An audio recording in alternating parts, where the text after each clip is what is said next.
Bonjour, ici Marine du blog marinecats.com. Dans cette vidéo, je vais vous parler de jouer avec vos attentes pour plus de réussite et puis je vous donnerai le plan à suivre. Avant ça, si vous n'êtes pas déjà abonné, vous pouvez le faire, c'est gratuit. Il vous suffit de cliquer en bas sur le petit bouton rouge pour vous abonner à ma chaîne YouTube et ensuite sur la cloche grise pour recevoir une notification dès que je publie une nouvelle vidéo. Alors, qu'est-ce que la réussite pour vous ?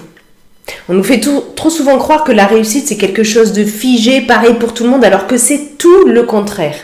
J'ai fait d'ailleurs une vidéo sur ce sujet, je vous mets le lien sous le i comme info et en bas dans la description sous la vidéo.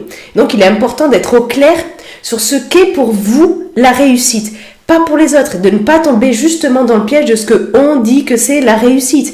Et vous pouvez y tomber notamment si votre estime elle est trop basse parce qu'à ce moment-là, vous êtes trop sensible au regard des autres. J'ai fait une vidéo, deux vidéos d'ailleurs sur la sensibilité au regard des autres.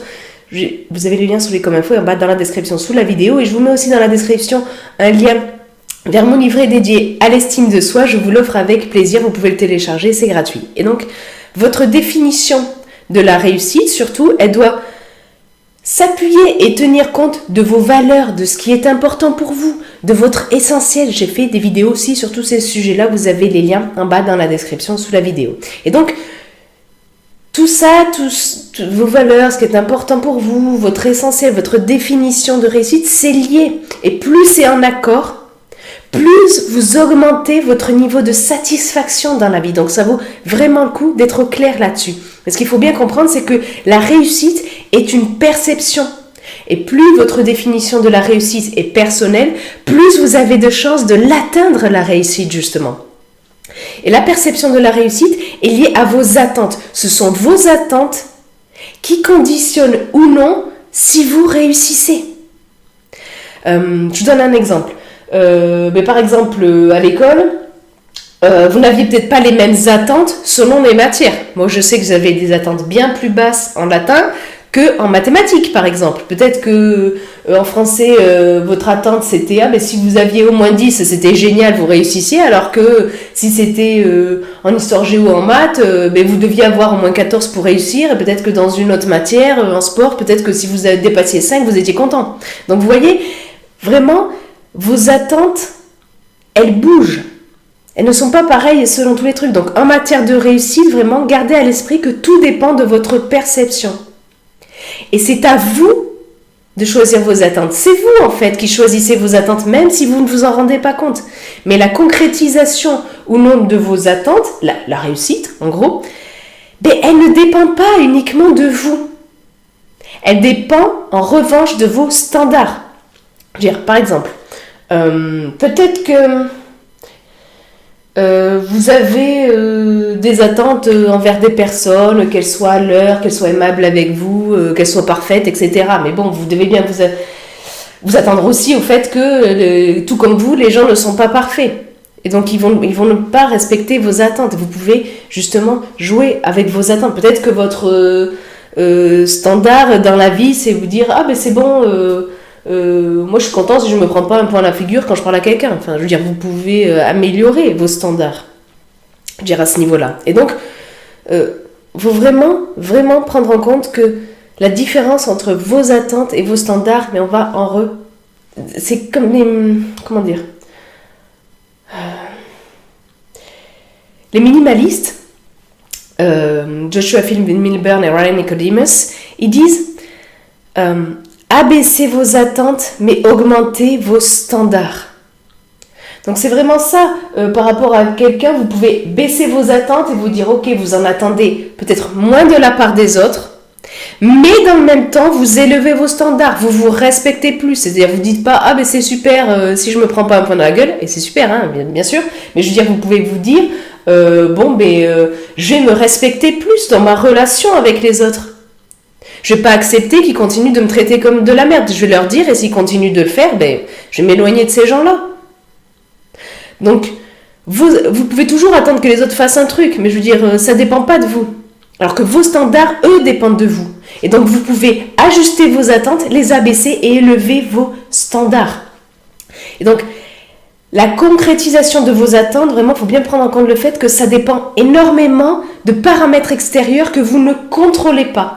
Vous ne pouvez pas contrôler les autres, même si vous voulez pouvoir les changer. Et j'ai fait d'ailleurs une vidéo sur comment changer les autres. Vous avez le lien sur les comme info et en bas dans la description sous la vidéo. Donc, en fait, la concrétisation de vos attentes, elle dépend rarement uniquement de vous, alors que l'atteinte de vos standards dépend justement uniquement de vous. Et donc, vous pouvez les élever, par exemple, pour mieux vous respecter. Dans son bouquin « La tranquillité de l'âme », il y a le philosophe stoïcien Sénèque qui dit « Voilà ce qui nous fait dire que rien n'arrive au sage contre son attente. C'est le fait déjà d'avoir des attentes de l'ordre du possible, pas de se dire ah ben moi, mon attente et donc la réussite pour moi, ce serait de voler comme ça, sans rien, sans aile et tout, et puis de parcourir la galaxie. » Voilà, bon, a priori, c'est pas trop de l'ordre du possible. Donc, pour l'instant, du moins. La deuxième chose que fait un sage, c'est de prendre en compte le fait que le meilleur pourrait arriver, mais aussi le pire. Et de se préparer aussi à faire face à des obstacles. Donc, jouer avec vos attentes vous permet de vous rapprocher de la réussite ou de vous en éloigner, selon comment vous les ajustez, vos attentes. Mais donc, ajustez-les en fonction de ce qui est en votre contrôle et en fonction de ce qui n'est pas en votre contrôle. Mais il ne s'agit pas de dire qu'il ne faut pas être ambitieux, qu'il faut avoir aucune attente et ne rien faire et puis comme ça, forcément, vous réussissez. Non, mais il s'agit d'ajuster vos attentes et de les questionner en matière de réussite. Tout en gardant à l'esprit que la réussite n'est que la partie visible de l'iceberg. Là aussi, j'ai fait une vidéo là-dessus. Vous avez le lien sur les comme info et en bas dans la description sous la vidéo. Donc, le plan à suivre pour plus de réussite, c'est d'abord, premièrement, d'être au clair sur votre définition de la réussite et de laisser tomber la définition de la réussite des autres. Le deuxième truc, c'est d'avoir des attentes réalistes au maximum en votre contrôle. La troisième chose, c'est d'espérer le meilleur tout en gardant à l'esprit que le pire est aussi possible. Le quatrième truc, c'est d'élever vos standards plutôt que vos attentes. Parce que lorsque vous élevez vos standards, lorsque vous vous conformez à vos standards, vous êtes forcément gagnant. C'est forcément de la réussite. Donc ça peut sembler paradoxal tout ce que je vous dis là, mais ça augmente vraiment votre réussite et pas de façon artificielle. Pas parce que vous n'attendez rien de la vie ou que vous vous contentez du médiocre. Et d'ailleurs, j'ai fait une vidéo sur laisser tomber le médiocre. Vous avez le lien sur les comme info et en bas dans la description sous la vidéo. Mais vous augmentez vos chances de réussite véritablement parce que vous mettez plus de vous dans votre réussite. Et si le sujet de cette vidéo vous intéresse, je vous invite à aller lire l'article beaucoup plus complet lié à cette vidéo où je donne d'autres exemples. Vous avez le lien en bas dans la description sous la vidéo. Et puis vous, dites-moi, quelle est votre définition de la réussite? Dans quel domaine vous pourriez ajuster vos attentes et élever vos standards pour vous aider, pour vraiment vous donner plus de chances de réussite? Partagez ça dans les commentaires ci-dessous. Et puis si vous avez aimé cette vidéo, cliquez sur le pouce en l'air présent juste en bas de la vidéo. Ça m'encourage, ça aide à faire connaître la vidéo. Et si justement vous pensez que cette vidéo peut aider d'autres personnes que vous connaissez pour qu'elles aient plus de réussite dans la vie, pour qu'elles ajustent leurs attentes, ne fassent pas qu'espérer et qu'attendre le meilleur des autres, mais se bougent aussi avec leurs standards, n'hésitez pas à partager cette vidéo. Et puis comme je vous ai dit en début de vidéo, vous pouvez vous abonner à ma chaîne YouTube, c'est gratuit. Vous avez juste à cliquer sur le bouton rouge présent en bas à droite de la vidéo et ensuite sur la cloche pour recevoir une notification dès que je publie une nouvelle vidéo. Sur ce, je vous souhaite une excellente journée. Soyez vous-même. À très vite.